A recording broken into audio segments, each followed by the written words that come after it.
प्रतापपुर उपचुनाव की जंग की बीजेपी प्रत्याशी ब्रह्मानंद नेताम ने आज पर्चा भर दिया। भानु प्रतापपुर उपचुनाव के लिए नामांकन उन्होंने दाखिल कर दिया। तो बीजेपी के वरिष्ठ नेता इस दौरान मौजूद रहे। नामांकन से पहले बीजेपी ने शक्ति प्रदर्शन भी किया। बड़ी खबर आ रही है और भानु प्रतापपुर की जो उपचुनाव की जंग है वो तेज होती जा रही है। नामांकन यहां पर चूंकि दाखिल कर दिया गया है, इसके बाद से फिर चुनावी प्रचार शुरू हो जाएगा। बीजेपी प्रत्याशी ब्रह्मानंद नेताम ने पूरे दल बल के साथ पहुंचकर पर्चा दाखिल किया, नामांकन दाखिल किया, अपना पर्चा भरा। तो पूर्व सीएम समेत यहां पर तमाम दिग्गज बीजेपी के मौजूद रहे। तो नामांकन से पहले बीजेपी का शक्ति प्रदर्शन तस्वीरें आपके सामने, ये देखिए, ये तमाम दिग्गज पूर्व सीएम समेत अरुण साव और तमाम ये बड़े चेहरे बीजेपी के नजर आ रहे हैं यहां पर।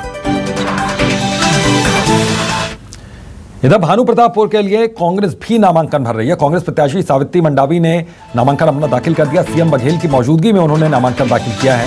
नामांकन से पहले कांग्रेस ने भी शक्ति प्रदर्शन यहां पर किया। इस सूबे के मुखिया भी उनके साथ मौजूद रहे। तो भानु प्रतापपुर के लिए कांग्रेस ने भी नामांकन दाखिल कर दिया है।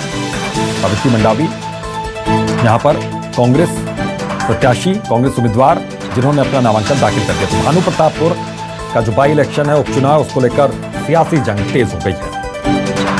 तो भानु प्रतापपुर उपचुनाव को लेकर कांग्रेस और बीजेपी दोनों ही शक्ति प्रदर्शन आज करते हुए नजर आए। कांग्रेस प्रत्याशी सावित्री मंडावी के नामांकन से पहले जहां नर हरदेव स्कूल मैदान में कांग्रेस की तरफ से जनसभा का आयोजन किया गया। कांग्रेस की रैली में सीएम भूपेश बघेल, कवासी लखमा समेत कई मंत्री मौजूद रहे।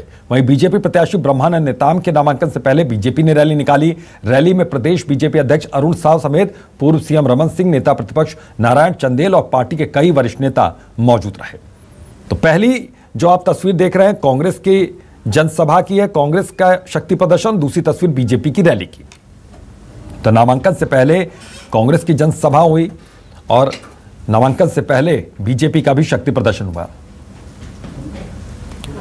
और हमारे सहयोगी वैभव श्री पांडे इसी खबर पर जुड़ गए, सीधा उनका रुख करते हैं। वैभव, अब सियासी बयान यहां पर तेज हो चली और नामांकन के बाद जाहिर है कि अब यहां पर चुनाव प्रचार का शोर शुरू हो जाएगा और एक दूसरे पर वार पलटवार का भी दौर देखने को मिल जाएगा।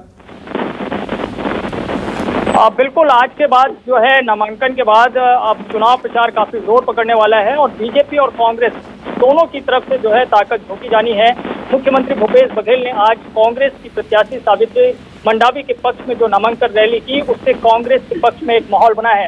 हालांकि बीजेपी की तरफ से भी जो है आज एक नामांकन रैली की गई थी जिसमें पूर्व मुख्यमंत्री डॉक्टर रमन सिंह शामिल हुए थे। लेकिन कांग्रेस और भाजपा के बीच ही मुकाबला नहीं है, बल्कि मुकाबला सर्व आदिवासी समाज के बीच भी है, क्योंकि सर्व आदिवासी समाज ने भी अपना प्रत्याशी खड़ा किया है। तो जाहिर तौर पर इससे ये मुकाबला और दिलचस्प हो गया है। लेकिन जिस तरह से पिछले 4 उपचुनाव में कांग्रेस ने जीत हासिल की है, उससे ये स्वाभाविक तौर पर अनुमान लगाया जा रहा है कि इस उपचुनाव में भी कांग्रेस रिकॉर्ड मतों से जीतेगी। और मुख्यमंत्री भूपेश बघेल जब आज अपने कार्यकर्ताओं को संबोधित कर रहे थे, तब भी उन्होंने कहा कि इस बार की जीत जो है और ज्यादा बड़े अंतरों से होने वाली है। यानी कि 2018 में जो मनोज मंडावी 27,000 मतों से चुनाव जीत कर आए थे, 2022 के इस उपचुनाव में उनकी धर्मपत्नी सावित्री मंडावी ये रिकॉर्ड तोड़ने वाली है। तो आप समझ सकते हैं कि ये मुकाबला कितना दिलचस्प होने वाला है। बिल्कुल, मुकाबला कितना दिलचस्प होने वाला है। आज शक्ति प्रदर्शन आपने देखा, तो कांग्रेस का भी शक्ति प्रदर्शन देखा, एक जनसभा हुई और बीजेपी का कुछ अहम बातें क्या यहां पर हुई, कुछ कहा गया यहां पर बड़े नेताओं की ओर से? देखिए, बीजेपी की तरफ से जो बातें कही जा रही है उसमें यही कहा जा रहा है कि 4 सालों में जिस तरह से भूपेश सरकार का कामकाज रहा है उसे जनता देख रही है। 4 सालों से विकास कार्य जो है पूरी तरह से ठप है। कांकेर के इलाके में किसी तरह से विकास नहीं हुआ।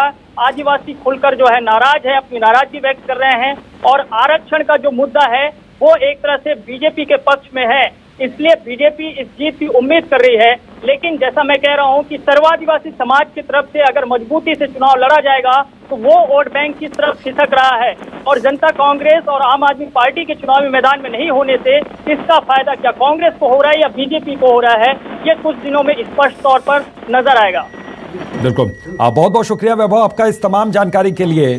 तो आने वाले दिनों में ये सियासी जंग और तेज होती हुई दिखेगी, क्योंकि दोनों ही पार्टियों ने यहां पर कमर कस ली है। तो भानु प्रतापपुर उपचुनाव यहां पर साख का सवाल भी दोनों ही पार्टियों के लिए बना हुआ है और यही वजह है कि शक्ति प्रदर्शन में तस्वीर अब साफ होती रही कि इस पूरे उपचुनाव में कोई भी पार्टी ढील देने को बिल्कुल तैयार नहीं है। तो जाहिर है कि ये जो जंग है, जो सियासी जंग है, ये देखिए, ये अब अगले लेवल तक पहुंचेगी। तो नामांकन से पहले बीजेपी और कांग्रेस का शक्ति प्रदर्शन यहां पर सामने आया।